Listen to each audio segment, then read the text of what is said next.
Hi, everyone. I'm Madeline. I work for Wedding Tech BFF. My pronouns are she, her.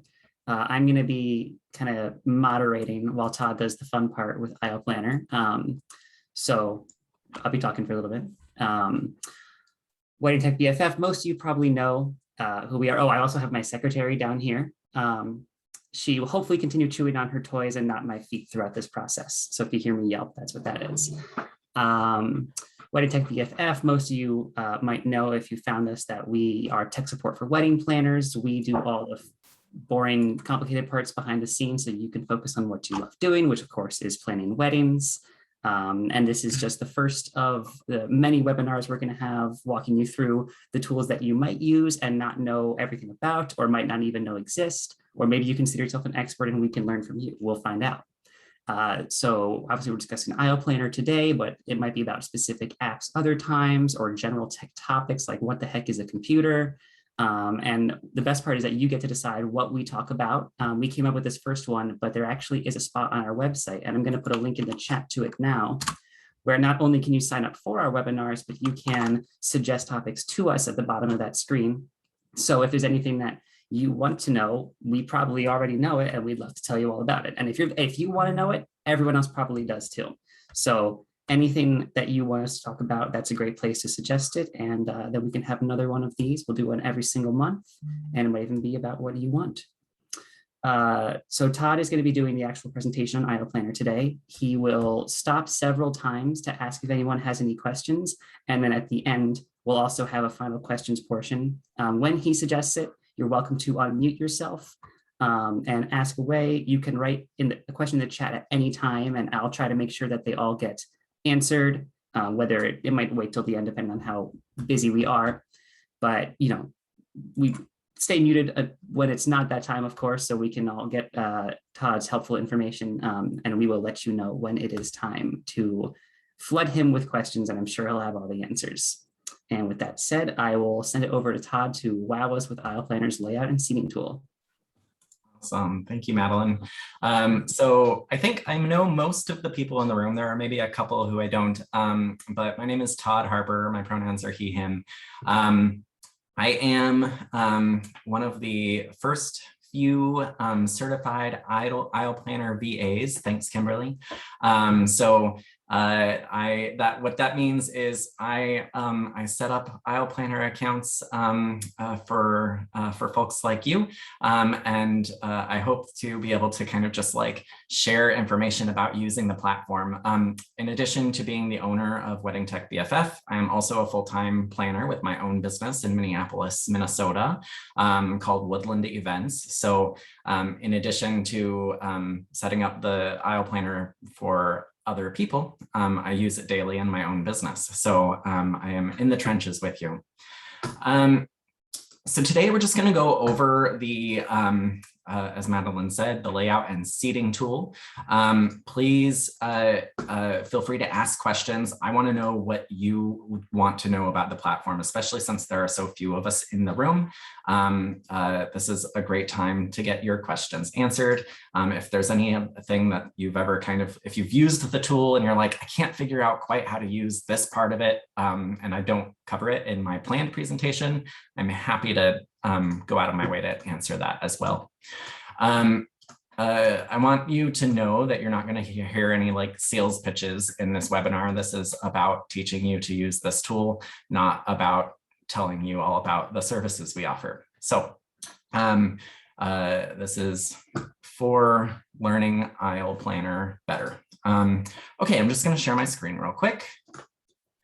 I'm gonna go ahead and the first thing I want to show you is the templates for layout and seating. So before you go into a project with a layout, I think it's important to know that this layout template feature exists. If you work at a venue pretty frequently, or, and I'll go over kind of object templates versus venue templates, but if you work at venues pretty frequently, it might be good to set up a template for that venue so that you can use it in several future projects rather than by just dragging and dropping, rather than going and having to redraw anything. I didn't tell Madeline this is a surprise, but Madeline's, in addition to working with me, is also one of my brides. So I'm going to use her venue for this webinar. So the first thing we do when we're adding a venue template, this add venue button, what this does is it adds sort of what it looks like a category. So it doesn't add the actual the drawing that you're going to be making. But in this case, her venue is the Maine Maritime Museum. Beautiful, beautiful venue in Maine if you are ever out that way in the Northeast. So then this adds this down here. Within each venue, we can add specific floor plans. So as an example here, you might have a first floor and a second floor. You might have two, if a venue has two separate spaces, you might include that. Sometimes I have, right now, I really have a lot of empties, but sometimes I'll have an empty and then like filled with standard seating layout. So you might, yeah. Okay, now if we look at Maine Maritime Museum, the specific venue we're going to be using, when you click on that little plus over here, it creates a new floor plan. So we're going to go over here and then you can name it. So the specific floor we're using or space we're using in this venue is called Long Reach Hall. So I'm gonna do that. And then I am gonna call it Long Reach Hall empty because it's not gonna have any chairs, tables, or anything set up. This is a note to myself to remember that this is like the blank floor plan.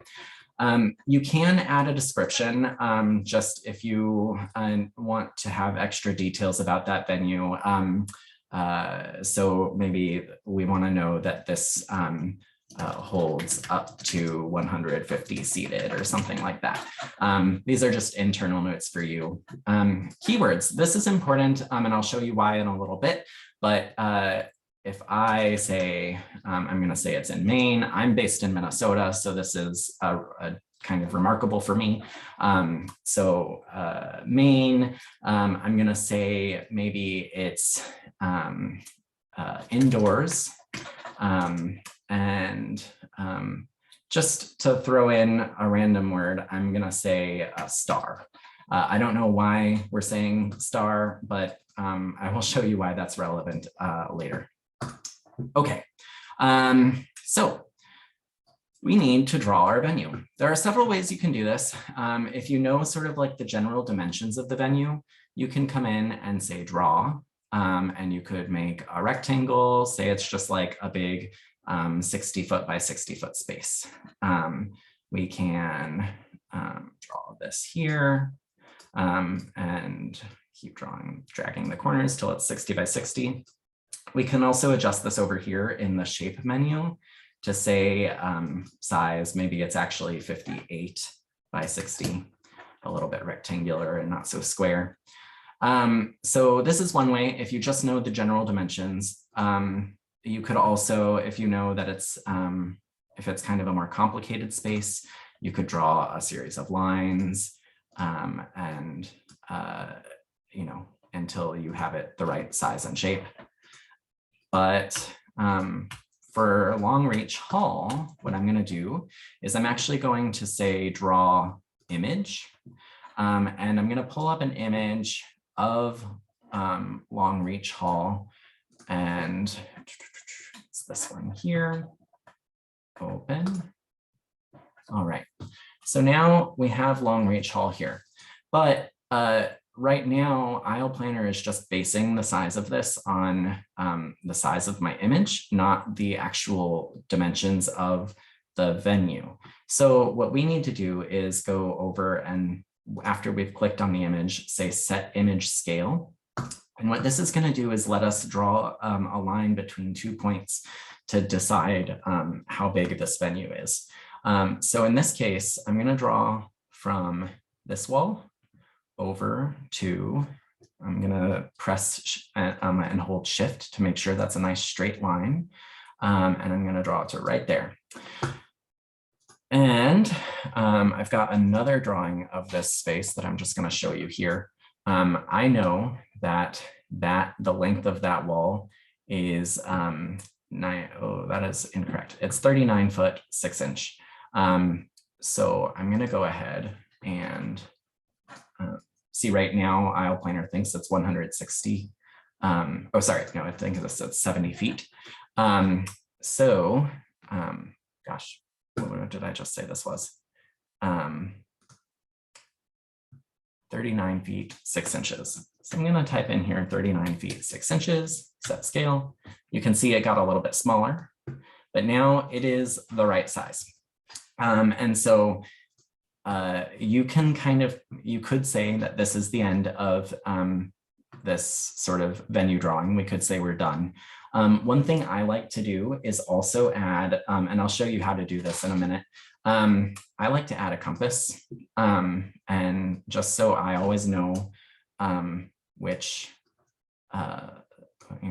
way is where. So I'm going to say north. This is north. This is actually true for this venue.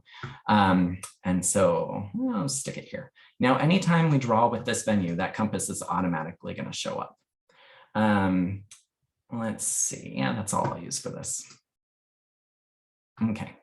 So I'm going to show you now object templates, but remember that we created this long reach hall because we're going to use it later.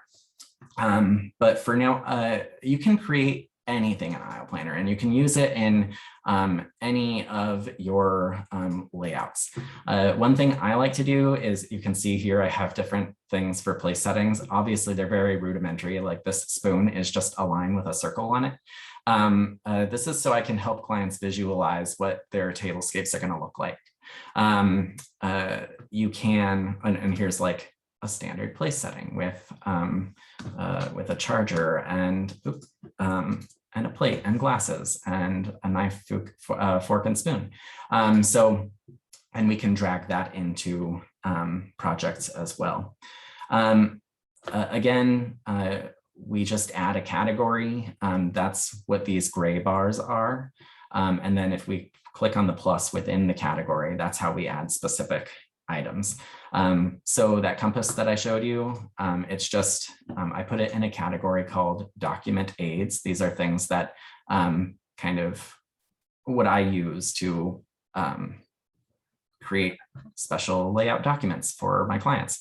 If we click on compass, this is literally just an image that I brought in and then saved it, and it's done. Very easy. It says compass. And then we can drag this into any venue template or any project. Very simple. Okay. Let me make sure I covered everything. Any questions so far? Madeline, do we have any? We do have a few questions in the chat I can read out for you. The first one is, do we need to create the template? So I assume it's back in the original template screen where you are. I assume it's, are there any templates, right where if you've never touched the tool before, is it just blank and then you have to make them all? Yeah, so from the get-go, everything, this will be blank. You won't have any preloaded templates. You build them all. That's particularly important for your venue templates because you know the venues that you work at regularly, and Aisle Planner doesn't necessarily. And then for object templates, these are all things that I will show you. There are pre-made objects. Actually, I guess if I show you, we can go into Long Reach Hall here. So this, in the library, there are several objects that are already created. So I guess you could consider these pre-made templates. They won't be in the template gallery, but they are in this library. So, this is things like your tables and your chairs and even ceremony layouts. And I'll be walking through these in more detail in a few minutes. but there's a ton of stuff here already. But like there's one venue I like working at where in their inventory, they have 5x6 oval tables. That's not something that already existed in IO Planner. So that's something I had to create myself. And I will show you how to manipulate tables and in a few minutes. So any other questions? Yes, we have, can you crop areas from an image that say doesn't include the room or an excessive margin? So stuff that's not, I guess, relevant to the floor plan part.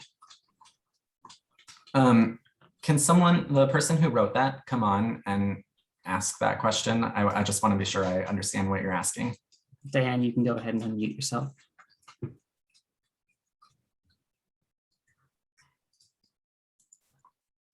Unless you're too shy. If I know Diane, I feel like that's not the case. Okay. In the meantime, while we wait for her, there is another question. Sorry, the question though was just, can you crop images? Yes, can you crop the image at all? Okay. No, not technically. Now there is a bit of a workaround here. Say for long reach haul here, I only want to show things up until the point where this door is. There isn't a way within IO Planner for me to say, don't show this. Now I could go in, if I edited the image in say Photoshop or Canva or somewhere else, I could crop that there and then import the new image in. One thing I do in a pinch is also just to draw a rectangle and cover what I don't want to see. And then in style, you can say, I want the fill to be white and I want the line also to be white. So now, that thing has seemingly disappeared. So yeah, I hope that answers your question, Diane. What else, Madeline? And then quote, wait, where did you get that compass? Sure. So if you literally, you can just download it off the internet. So if you say like compass in a Google search and look for an image, find one you like. That one here might actually be the one that I use, or at least it's very similar. Yes. Yeah, slightly different, but very similar. Anyway, you can just download any compass off the internet and that should work just fine. You would import it the same way where you, hold on, I've got to move this little toolbar. Yeah, import it the same way. You download the image and then you can save the image or upload the image into IO Planner here. Awesome. That's every question in chat. Anyone who wants to, this is a chance to unmute yourself and go ahead and ask a question. If you have it, someone else probably does too. And when I said my puppy was going to come up and bite me, I was very accurate. I am sorry about that. Awesome.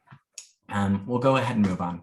So once you've got your templates in, then it's time for the fun part. I always say this is kind of like the boring, like getting everything set up and ready to work, but it's not actually doing anything for your projects. So let's go into a project.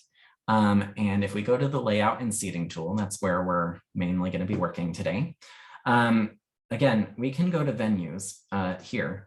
And if you have a lot of venue templates, this is why those keywords come into play. You'll remember I said star. So if we look for star, long reach haul, if we put star in this little search box, long reach haul comes right up. We can also search for the name. So if I searched for long reach haul, if I searched for Maine Maritime Museum, that's going to show up there as well. But to bring in our template, all we're going to do is drag and drop. And there it is.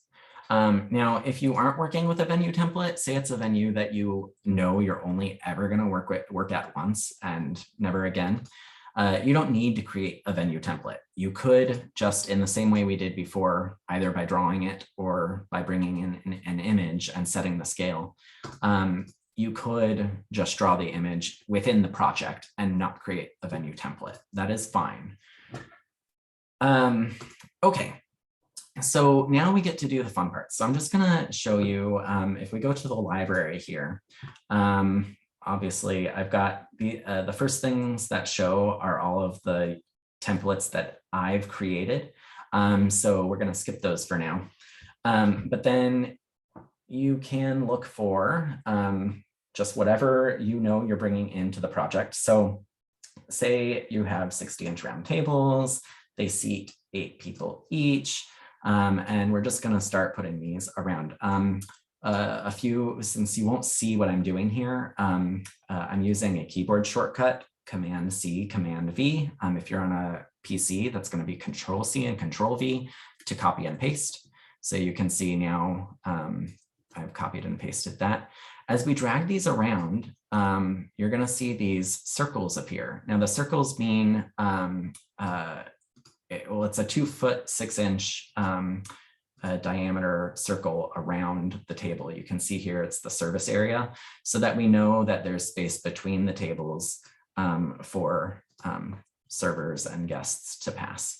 So we're just going to drag these and drop them where we want them.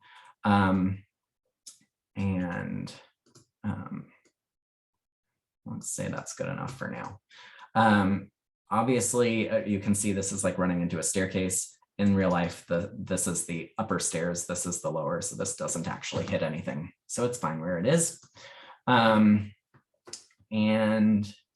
you'll see that, another thing you can do, so you don't accidentally do what I just did, is to select your venue, the actual venue itself, and go over to Shape and say Lock right there. And then I'm going to do the same to the compass, Lock. Now I can't accidentally click and drag the venue around. Unless the only way you can then manipulate the venue itself is to double click it, and now it's selected. But in terms of just dragging things around, if you highlight, it's only going to select things that are not locked. Okay. So you'll see Aisle Planner has already done a couple of smart things. It has numbered each table. So it's called this table 1, it's called this table 2, table 3, 4, and so on. It has also counted the number of chairs that we've laid out around each table. So you can see there are 8 tables with 64 seats. We have 90 guests coming to this wedding. So obviously we need a few more tables than what we currently have. So I'm just gonna drag these out until we have enough. And then I'm gonna do one more right there. Excellent. So we've got 96 seats for 90 guests. That means we have enough. So now, granted, if you had like 4 or 5 people seated at some of these tables, maybe we're gonna need 1 or 2 more. But for now, I'm just going to say this is good. Okay, so looking at each table, like I said, it's already assigned a table number. Now we can call this whatever we want. If we want it not to be called table 1, but we want it to be table 50, we can do that. We could call it, I worked with a couple months ago that named every table after a destination. So like maybe this is the Venice table. Then we can say, here we can see the different options for the table. We can show the table name. And so now you can see that Venice appears on this table.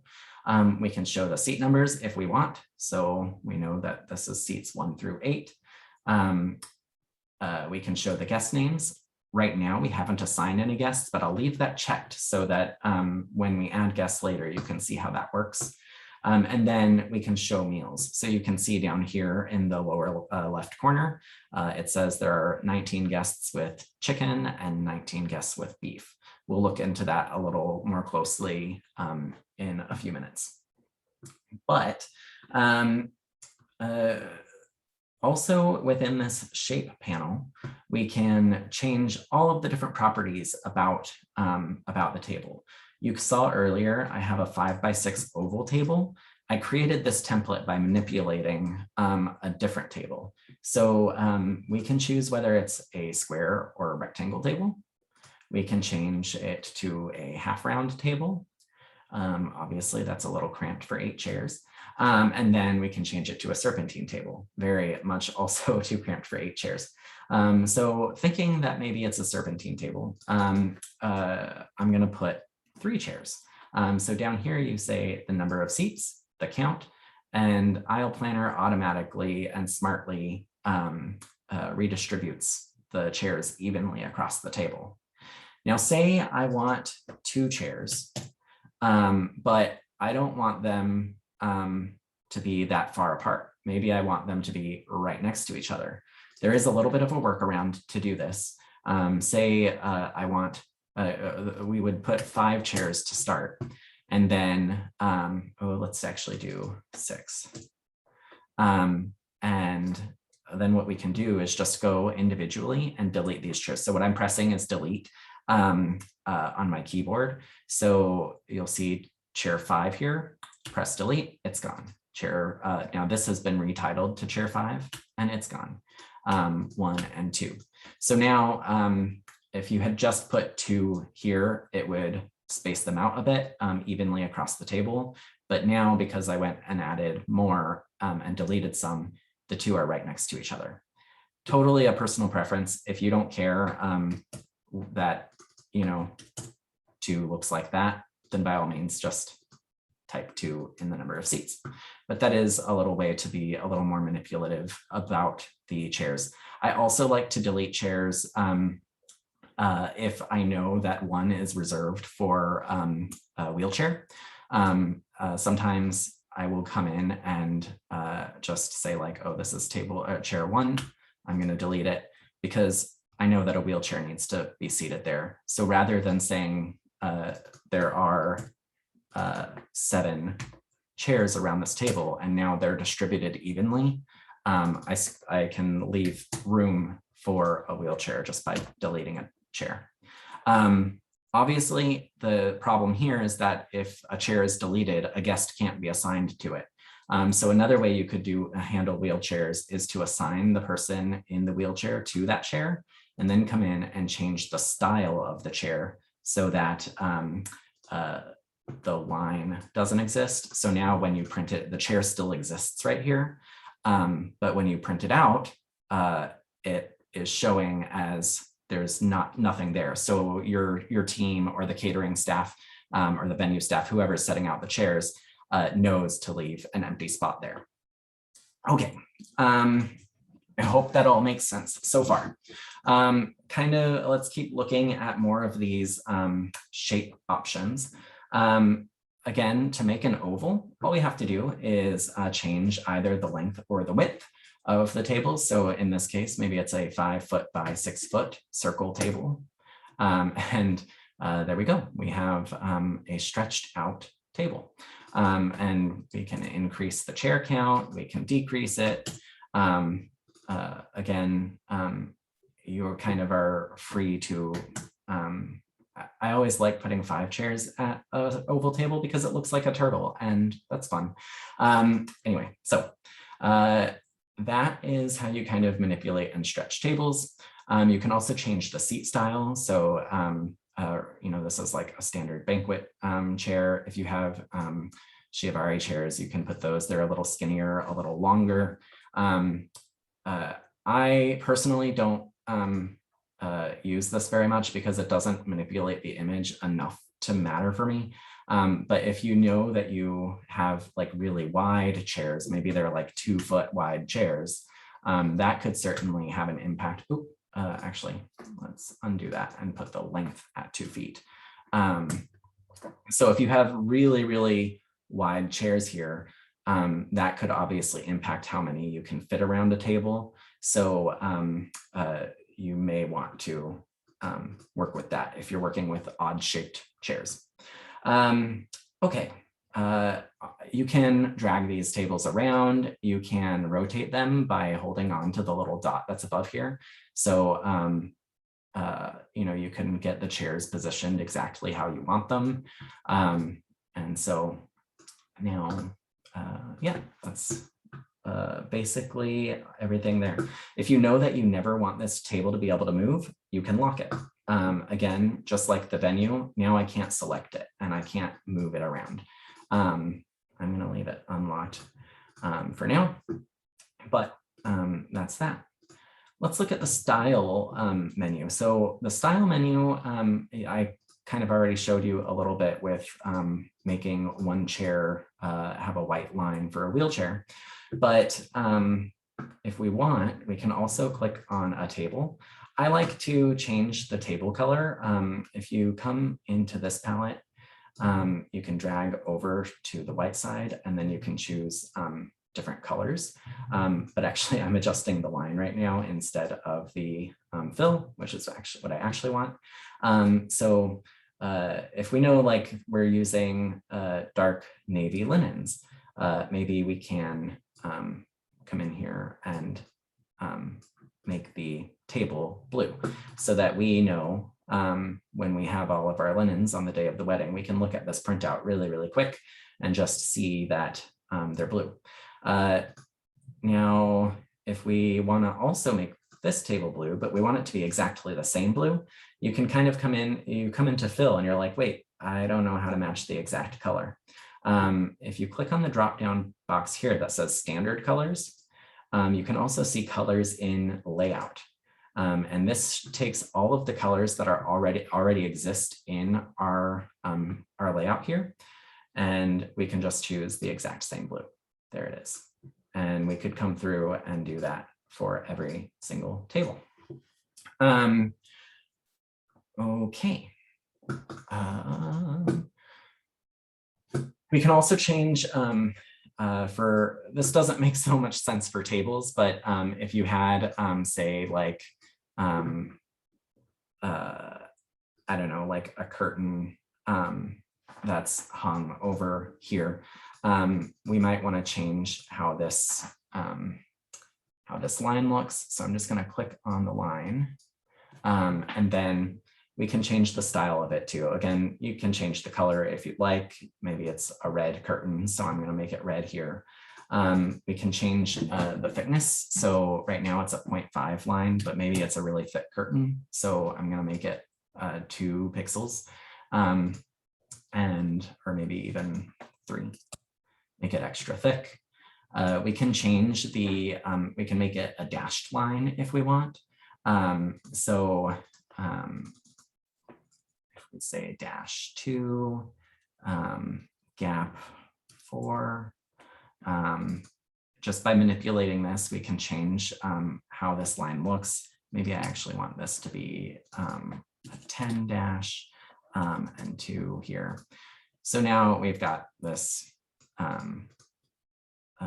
a line, and we can add arrows to it if we want. So you can see, like, maybe the purpose of this is not that it's a curtain, but we're trying to demonstrate that there's a certain amount of space between these 2 walls. You can kind of play around with these different features and just see what works for you based on a certain project. So yeah, there's that. Okay. Another thing you might want to do is, let's go back to this object library. In addition to tables with chairs around them, you might want to have tables that don't have chairs. This is good for like memorial tables, gift tables, things like that. So let's say that we have an 8-foot, a standard 8-foot by 30-inch table just over by the entry. I'm just putting this in a random spot, but it's over in the entry hallway. And so we'll have it there. And this is like the welcome or the gift table. One thing you'll notice is that the table is jumping. It's skipping, so I can't like put it in the center of this entry hall. There are 2 things we can do to change that. If we go to the canvas settings, those are in the upper right. The canvas settings are sort of the rules the layout feature is following as you create your layout. And so one of the things we can manipulate is show this service areas so that these display permanently on the tables rather than just when we're dragging the tables. But then here we can see turn off snap to 1 foot increments. And so, and we can also disable this by pressing Control. This might be different on a PC, but IO Planner will tell you what to press. I think it's still Control in both places. But now we have a little more control over exactly the placement of this. So I'm just going to put it right there. And then I like, just in the same way that you can show the table numbers or the table names, when you use a table that doesn't have chairs, unfortunately, you are not able to give it a name like you are for tables with chairs, but you can draw text. And so if you go to the Draw panel and click on text, you can draw just a text box, and we might say this is the gift table. And of course, if I press Control, I can kind of put this exactly on top of this table. So there's my gift table. And it's got its nice little label. Maybe it has, I'm actually gonna, maybe we're gonna put a red tablecloth on it. I'm just making that up. I don't know that this is actually a very pretty wedding to have these bright red tablecloths mixed with navy. But you know, you're the masterminds and the designers, so I'll leave that in your hands. You know, one thing I showed you that about these color mixers is the colors in layout. One of the great things is we can also choose colors from the color palette. So if you've set up a color palette in your design studio, and I haven't for this project, so I'm going to go do that now. But if we go to Design Studio and click on palettes, I'm going to say sample palette, and I'm just going to choose some random colors. So let's say we've got like sort of a peach there. Okay, and we're just going to save this to our samples. And then we've got like, I don't know, periwinkle-ish. And we'll save that to our samples. And then maybe we've got like a bright green. Okay, and we'll save that. If I go back to our layout and seating tool, now we can manipulate these so that they match the colors from our color palette. Oh, why did you not show me? Hold on. Oh, I think it's because it's in this sample and not in the official color palette. So, okay, we're going to put it in the official color palette for the project and not just extra one. Okay, now this should show up.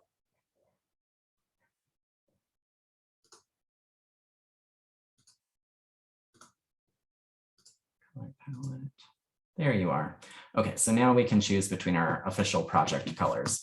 It's always good, you know, like if you're creating a color palette with your clients, it's easy to pull that into the project, into the layout, and you know, actually have what you're creating here match your client's vision instead of just random drag and drop colors from this color wheel. Okay. Any questions on any of that, manipulating and designing your layout? We had a question a bit early on. When you move tables, sometimes they move too far and it's hard to get them exactly where I want them. Any tips for that? Yeah, so just like I was showing with the gift table here, if you press and hold Control on your keyboard, or if you come into Canvas and turn off snap to 1 foot increments, we have much more free control over how this table is moving. So, you know, rather than snapping to if I want it right, so the service area ends where that wall is. Right now, I can either get it here or just into the wall.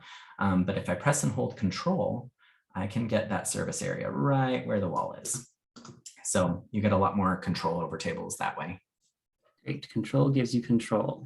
Yeah. And then we had a question on whether the recording will be sent to everyone after the fact. Yes, the recording will be available after this is over. And then this was not a question, but it was noted that these table settings until we had green were very patriotic. So maybe that's the theme of my wedding. I had no idea. I think we're safe to keep going though. Unless anyone else has any questions, feel free to unmute yourself now. Excellent. Take it away.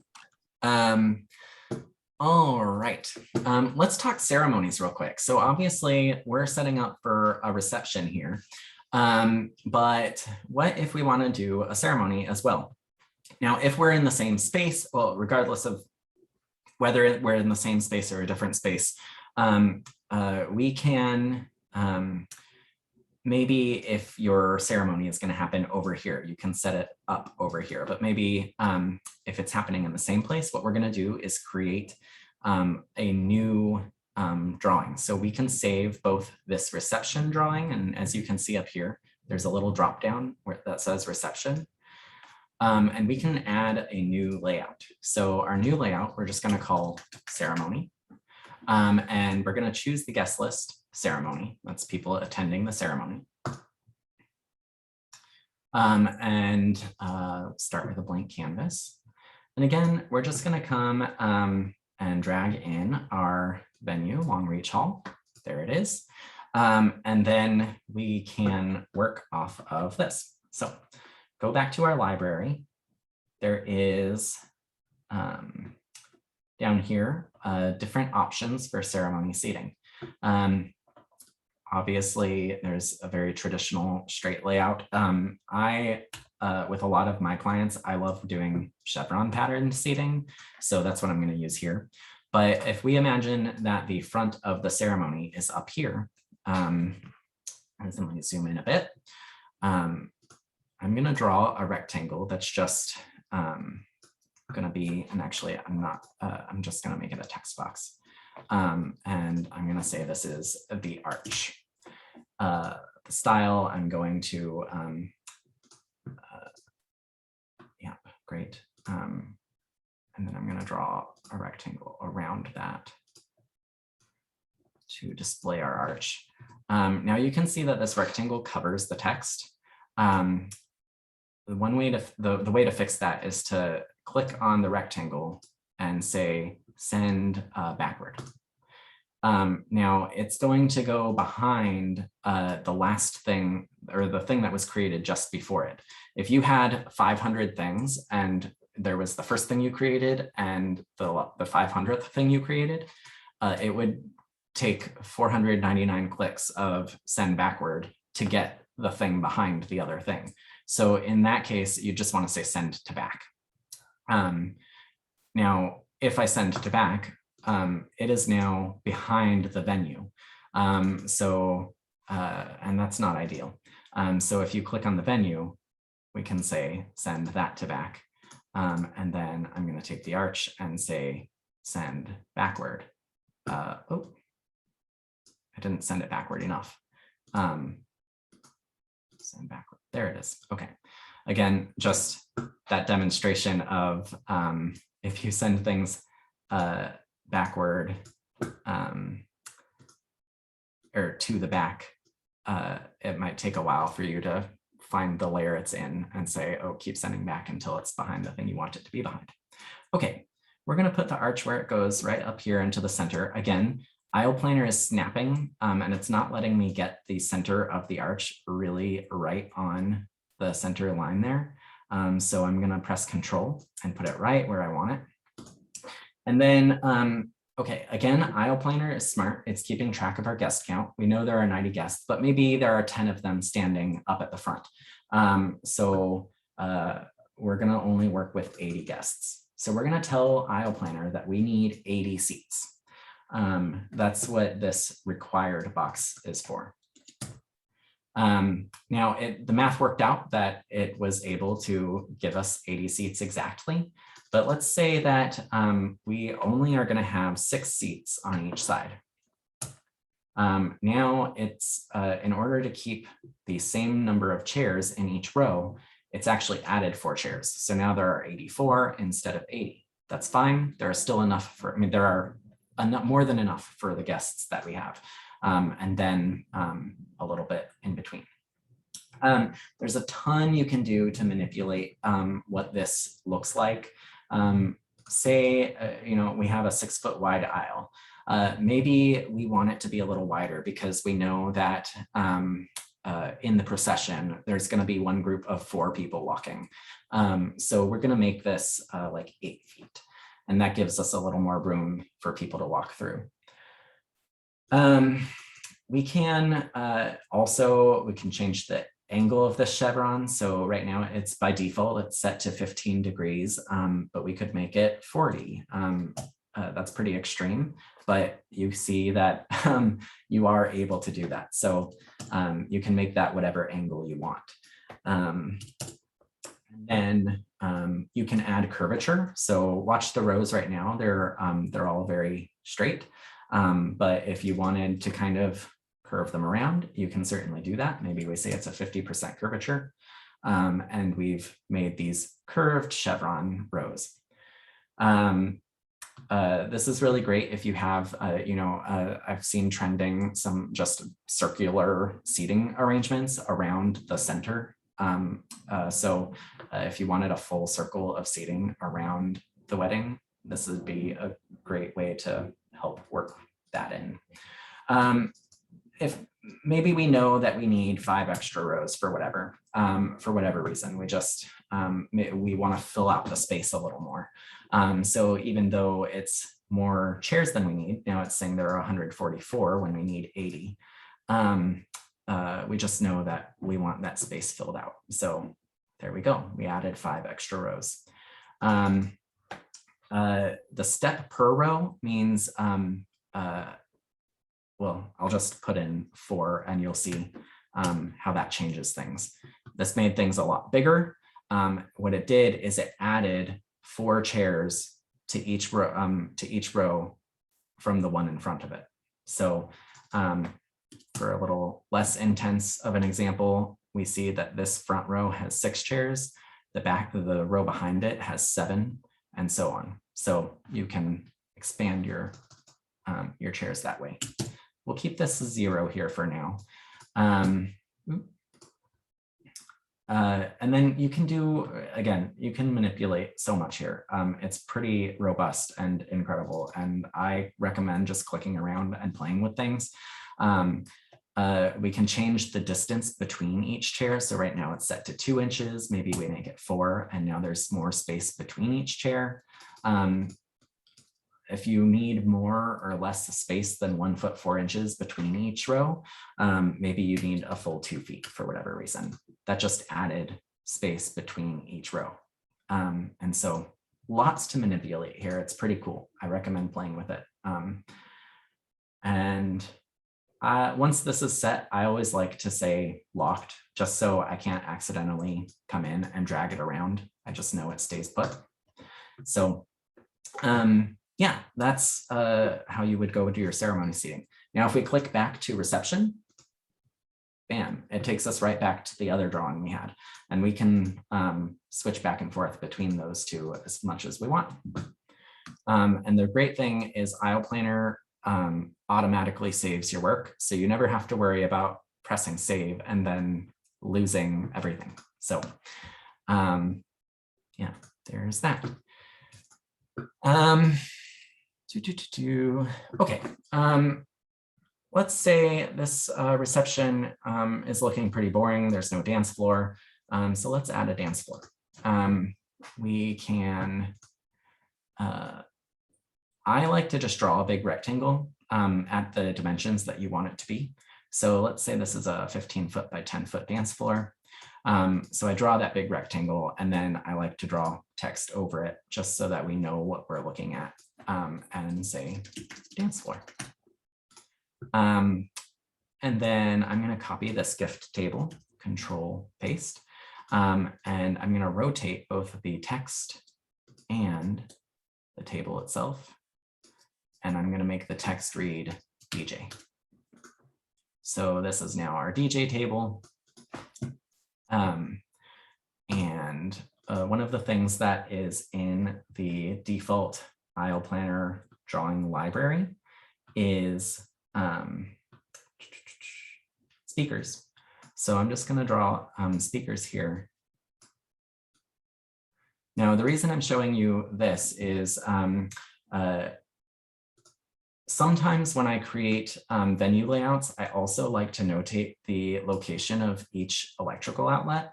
And so let's say there's one on that side of the room and one on that side of the room. And let's say your DJ says they need to be within 10 feet of an electrical outlet. We see that there's an electrical outlet here. We see that the DJ is here. There's a measuring tool right up here in the upper left corner. We can actually just draw to say like from the DJ table to this electrical outlet is 4 feet 8 inches. So if you have a requirement from your DJ to be a specific amount of space from an electrical outlet, there we go. We know that it works. And maybe they also said their speakers have to be a certain distance. I mean, you can measure as much as you want here and figure out exactly,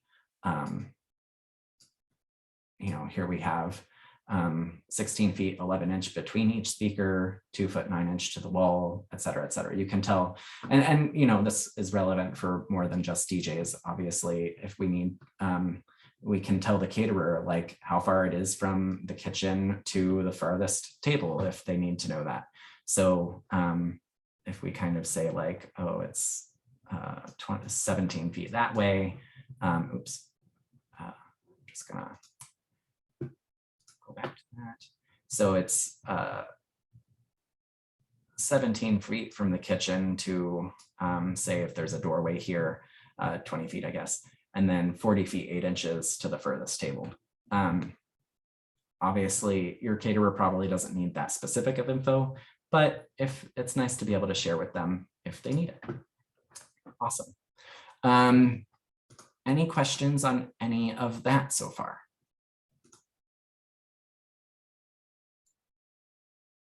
Nothing. Well, actually, I have one in the chat. Are the chairs preset sizes standard 1 foot 4 inches in between the rows of chairs? I think that might have been, I'm not sure if that was about the ceremony or the reception seating specifically. Sure. Yeah, the 1 foot 4 inch is standard in aisle planner. In terms of what's standard in the real world, 1 foot 4 inch is pretty standard. There are, if you look into your local laws, there are certain fire regulations that will say they're depending on the number of chairs in a row, that will determine how far, what the distance needs to be to the chair in front of that, from the front of one chair to the back of the other chair. So that'll be in your local fire codes. So thanks to a Chicago fire many years ago for setting those laws in place. But yeah, for most weddings, I would say 1 foot 4 is fine. Okay, let's talk about assigning guest tables. So once we've come in here and we've created our layout and we know, oh, maybe I'm just going to say like table 7 has 4 chairs, table 4 has 7 chairs, and table 6, I'm going to do that thing where this chair, I'm going to make it not have, or I'm going to make it have a white line so it looks invisible, but it's still there because I'm going to have a wheelchair there. Aisle planner shows us our guest list for the wedding. We can drag that up to make it nice and big. And you'll see that there are a bunch of question marks next to each guest name. What that means is the question mark means we don't have a yes or no from them yet, a reservation. So that is every guest in this wedding so far, except for the couple.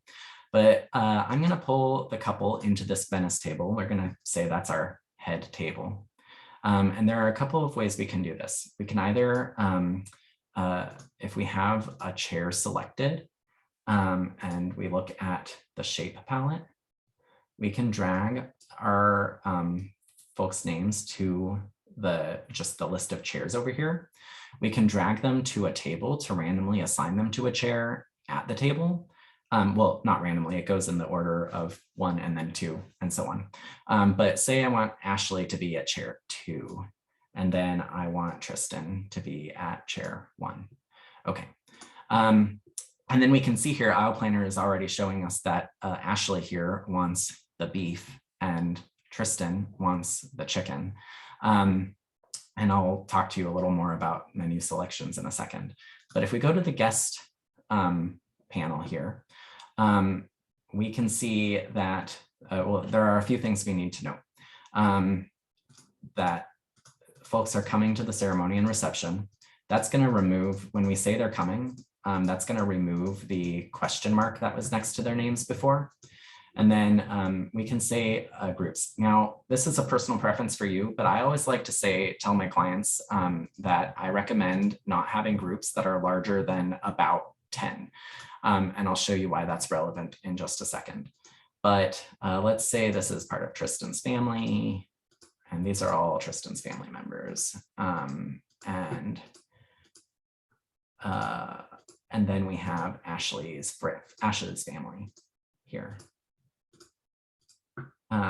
These are all fake names from a generator, so these are not real people that you're looking at. Okay, so we've got Tristan's family and Ashley's family there. We can change the view. Right now we're looking at per household. If we change the view to individual guests, we're able to see each person's meal selection. So you can see right now for this event, if we click on event info and options, that's where you set the meal preferences. But we have just chicken and beef options. And so you can come in and assign people what they are having. And then we can say that they're, for example, in a wheelchair or in a high chair. And list any dietary restrictions they have. So maybe this person is gluten free. Okay. And this person is vegetarian, but they're having the beef. So that's weird. Okay, but you can say whatever you want here. And then if we go back to our layout and seating.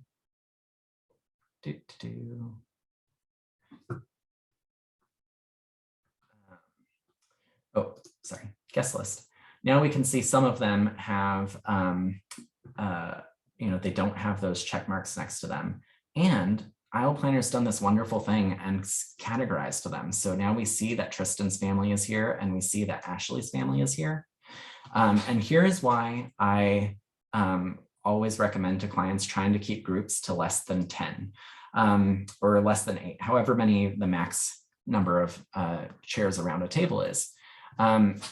Now we have to kind of decide between Tristan's family who is sitting together and who isn't. If we had gone in and further created like a Tristan's immediate family and a Tristan's cousins and aunts and uncles and things, if we created 2 different Tristan's family groups, we would have a little more clear cut seating assignments. So, but anyway, we're just gonna drag again. This is the person in a wheelchair, Chad Aguilar. So I'm gonna drag them to this invisible chair. And now we can see they've been highlighted yellow. So if Aisle Planner is telling us that Chad is getting the chicken and they're a star. The star means something is special about them. We don't know exactly what, but because we have this invisible chair here, we know that that thing is a wheelchair. In this case, Chad is also has a dietary restriction. So there are a couple things to note about Chad. But anytime there's something special about a person, Aisle Planner turns them into a star instead of a dot. Okay. I know that's a lot really fast, so I hope I haven't lost anyone. But we can just drag people in to chairs around this table. We can also, I forgot to mention this, if we click on this on one of the chairs at this table, we can also just start entering people's names in this list. So if I were to start typing Kenneth Alvarez, you'll see that there's that. And then Christopher Bowman is next, and Lori Merritt. So if you don't want to drag and drop everything, you can also just type them in. And you can also type them in over in the seating rather than the layout panel. Here, if I were to type Woodland Events now, okay. And Aisle Planner does this cool thing where it's now also, because of the groups that we've been assigning, it knows that the couple is sitting here. So it automatically calls the Venice table, the head table.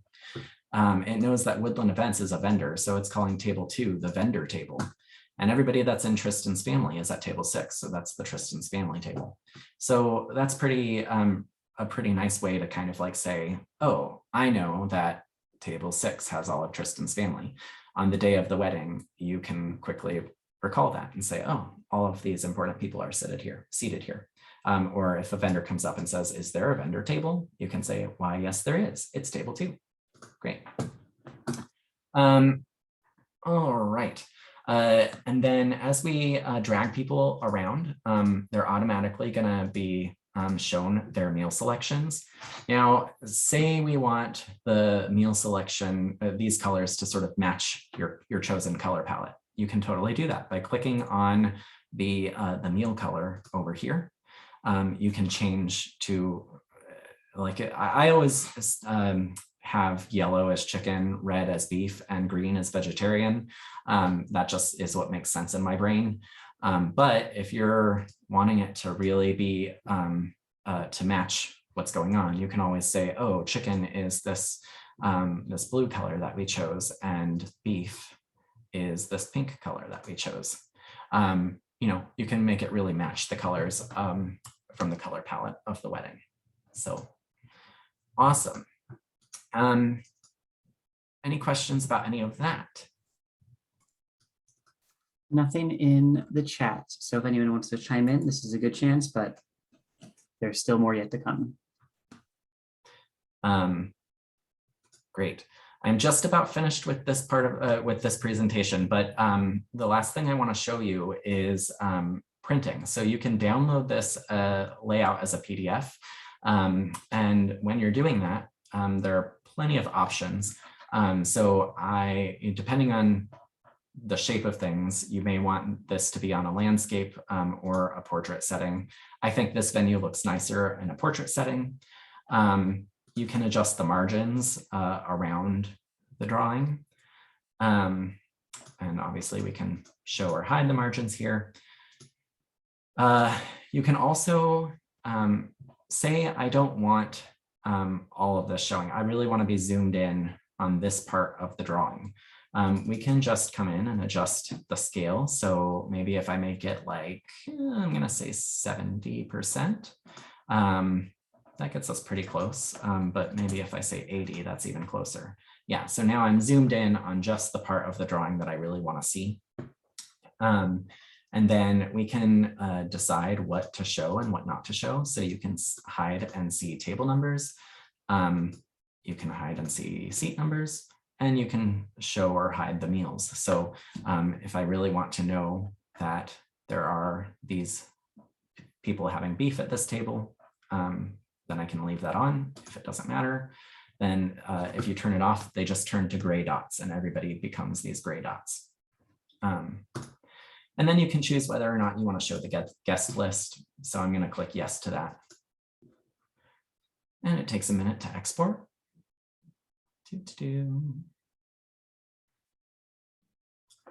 These moments I'm always like, this is a little awkward. Any questions? Anybody have a joke to tell? No? Okay. I brought my aisle planner mug today. I thought that was appropriate. Do you have a mug for every single thing you'll ever talk about? Oh, that's a good challenge. I might do that. Next month's webinar. Whoever has a mug. Okay, so here's our PDF. It has exported. It's zoomed in exactly to what I wanted it to show. And then because I said show guest list, it's also showing us this detailed breakdown of who we have, including what the meal selections are, which tables certain people have been seated at. And then if they have an asterisk over here, that means there's some special consideration. And we can see there are 2 total considerations. And we have a breakdown of who's seated at each table here. So you can see each table one at a time and see who's there and what they have ordered and what their considerations are. So we can see Chad in table 1 at seat 1 is in a wheelchair. So this is great to give to your caterer to say, hey, here's just all of the information you need to know about each of these tables, who's there and what they need. Yeah, so this has really just a ton of information in it, which is really cool. I think it's incredible. So good work, aisle planner team, on creating this. I think it's such a cool tool. And I hope that's all I have about the tool today. I hope that was helpful. But I think ultimately, just keep playing with it. There's so much this can do. You can bring in pictures, you can bring in shapes, you can bring in colors. I didn't even kind of like talk about just, if you have like maybe the floor of the kitchen, you want it to be reflected as like, oh, it's a green floor, or I don't know, that's a weird color for a kitchen floor. But you could come in and color your venue to look exactly like the actual thing. You could even, if something has a wood floor, you could bring in an image of a wood floor and then lock it in place so you don't accidentally drag it around. But like if you have a parquet wood dance floor, you can import a parquet wood image and have your dance floor look like that instead of just being white or a solid color. But plenty of cool stuff you can do. Any other questions? I'll open it up at this time just for anyone who wants to ask anything. In the chat, we were asked if there's going to be a replay for this. Yeah, everyone's going to get it emailed to them, and it will be available on our website as well. So it'll all be available whenever you need it. Yeah. And that's all that's in the chat, but this is, I think, the last chance for anyone to go ahead and unmute themselves for a question. Hey, it's Diane. I have a question. Yes, Diane. So Diane. First of all, did you guys hear me talking? Did I get unmuted before accidentally? Did I interrupt your presentation? Never Okay. heard your voice. Perfect. Okay, I kind of had a little panic attack about someone called and okay. So here's my question. Yes. My question is this: how can I, if I have a PDF or a photo that comes in as like the blank floor plan, but there's tons of space that's not being used, can I crop that like so that I don't have to not zoom up, but like crop it so that when I'm printing something, it's not a bunch of everything that I don't need and like the one room I do want? And I've played around with like the adjustments and all that percentage. I'm always kind of like a little higher, a little lower, just to try to make it better. But yeah, can you crop a picture there? So Diane, the short answer to that is no, but there are a couple of things you can do. So that's something that they're working on. Huh? Is it on their list of things they're working on? I'm not sure if that's on their list, but I will show you kind of a couple of other workarounds. I'd love a workaround. So say that, and Francine is offering exactly what I'm about to say. But what I love to do is, not everybody has Photoshop, but I'm going to show you. The Canva one.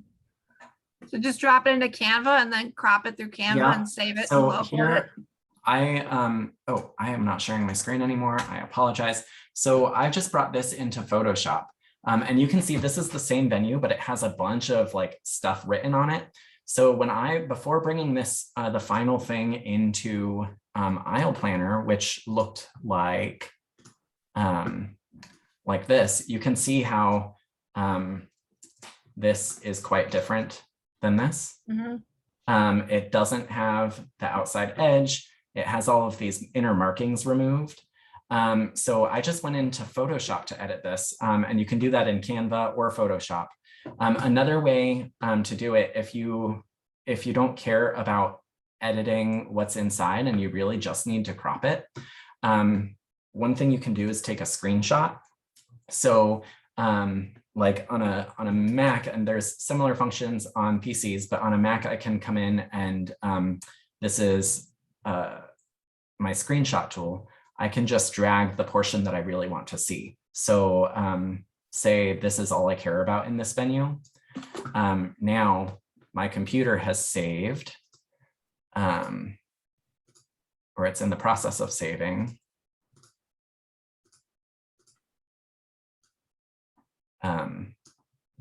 This image. So now I just have that, this image here. And in the same way as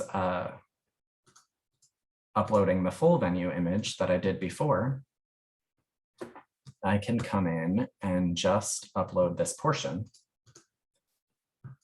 And now I've got that same, here is that screenshot. And it's cropped exactly how big I want it to be. Great, thank you. Mm-hmm. Any other questions? All right. Well, thank you all so much for coming to our first monthly webinar. Next month, we're going to be talking about what are called text expanders. And just to give you a preview of that, if you have ever been in this situation where you have email templates that you copy and paste from, say like, oh, I'm going to turn down a client because they're not a good match for me. Rather than coming in and copying and pasting this, saying, okay, I'm going to copy this, send my email. Here, let me go to my email client here. I'm going to come in and then press paste, and then come in and edit all of the customizable parts. So this is Emily and Jacob, let's say.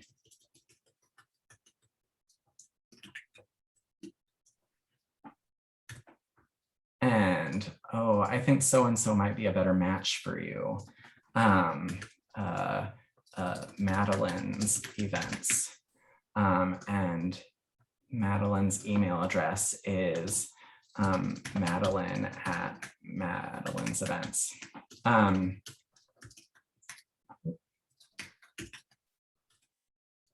Rather than typing out all of this and copying and pasting, there's a much easier way to do this.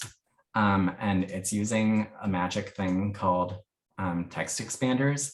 So for me, all I have to do is type no referral, and it asks me who are the partners' names. And this is Emily and Jacob, and this is Madeline's events. And I spelled that incorrectly, but I'm not going to go fix it. And Madeline's events.com. Oh, I didn't add Madeline at Madeline's events. And then watch this, magic. It just wrote the email for me and I can send it off. So next month's webinar, I'll be teaching you to do that too.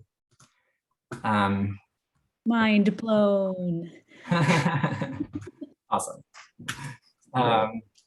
Cool. Is there anything else I can answer for anyone before we go? Otherwise, I will wish you a good afternoon and see you later.